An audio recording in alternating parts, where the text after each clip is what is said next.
Welcome to Luca and Miguel. Enjoy the video. You start by preparing the iPhone 6. Back up your device now so you can restore if needed, because beta installs can fail.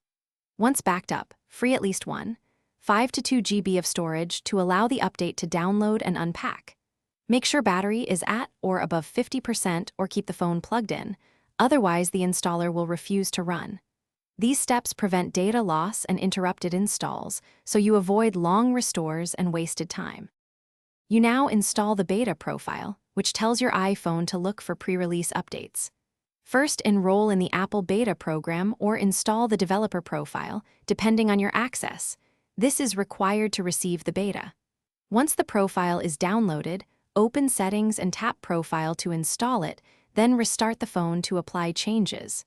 After reboot, go to Settings General Software Update and let the device check. You'll see the beta listed and can start the download and install process.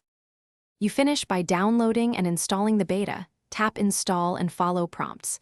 The process usually takes 10 to 30 minutes on Wi-Fi. Once done, verify apps and settings. Some third-party apps may need updates to work. If the install fails, make sure you have enough free space, then remove and reinstall the beta profile and try again. For persistent failures, restore your backup via iTunes and retry, or gather install error codes.